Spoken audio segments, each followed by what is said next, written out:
Monsieur Jourdain est un riche marchand. Il doit apprendre les bonnes manières des nobles, et il néglige tout le reste.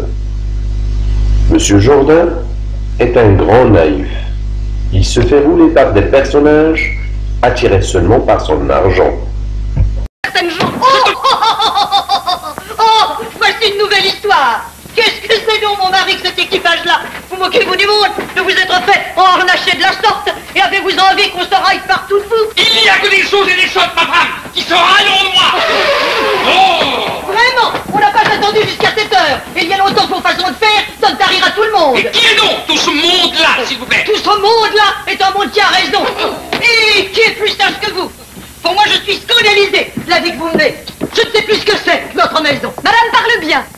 Je ne saurais plus voir mon ménage propre avec cet attirail de gens que vous faites venir chez vous. Ils ont des pieds qui vont chercher de la boue dans tous les quartiers de la ville pour l'apporter ici. Et la pauvre Françoise est presque sur les dents à frotter les planchers que vos biomètres viennent crotter régulièrement tous les jours. Ouais, notre servante Nicole, vous avez le taquet bien affilé pour une paysanne. Nicole a raison. Et son sens est meilleur que le vôtre. Je voudrais bien savoir ce que vous pensez faire d'un maître à danser à l'âge que vous avez. Et d'un grand maître tireur d'armes qui vient avec ses battements de pied ébranler toute la maison et nous déraciner tous les carrios de notre salle. Taisez-vous, ma servante. Et ma femme. Est-ce que vous voulez apprendre à danser pour quand vous n'aurez plus de jambes? Est-ce que vous avez envie de tuer quelqu'un? Taisez-vous, vous dis-je. Vous êtes des ignorantes, l'une et l'autre. Vous ne savez pas les prérogatives de tout cela. Vous devriez bien plutôt songer à marier votre fille, qui est en âge d'être pourvue. Je songerai à marier ma fille quand il se présentera un parti pour elle. Mais je veux songer aussi à apprendre les belles choses. J'ai encore ouï dire, madame, qu'il a pris aujourd'hui pour renfort de potage un maître de philosophie. Sans rien.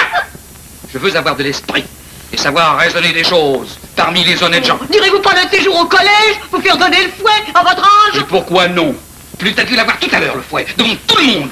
Et savoir ce qu'on apprend au collège. Oui, ma foi, ça vous rendrait la jambe bien mieux faite. Sans doute. Tout cela est fort nécessaire pour conduire votre maison. Assurément. Oh, vous parlez toutes deux comme des bêtes. Et j'ai honte de votre ignorance. Par exemple, savez-vous, vous, ce que c'est que vous dites à cette heure? Oui, je sais que ce que je dis est fort bien dit, et que vous devriez songer à vivre d'autre sorte. Je ne dis pas cela, je vous demande ce que c'est que les paroles que vous dites ici. Ce sont des paroles bien sensées, et votre conduite ne l'est guère. Je ne parle pas de cela, vous dis, je vous demande ce que je parle avec vous, ce que je vous dis à cette heure. Qu'est-ce que c'est? Des choses. Mais non, ce n'est pas cela. Ce que nous disons tous deux, le langage que nous parlons à cette heure. Eh bien. Comment est-ce que cela s'appelle? Cela s'appelle... Comment on veut l'appeler? C'est de la prose. Ignorante. De la prose. Oui, de la prose. Tout ce qui est prose n'est point vers. Et tout ce qui n'est point vers n'est point prose. Oui, enfin, voilà ce que c'est d'étudier. Et toi, sais-tu bien comment il faut faire pour dire un U? Comment? Qu'est-ce que tu fais quand tu dis un U? Quoi? Dis un peu U pour voir. Eh ben, U. Qu'est-ce que tu fais? Je dis U. Oui, mais quand tu dis U, qu'est-ce que tu fais? Qu'est-ce que vous me dites? Étrange chose que d'avoir affaire à des bêtes.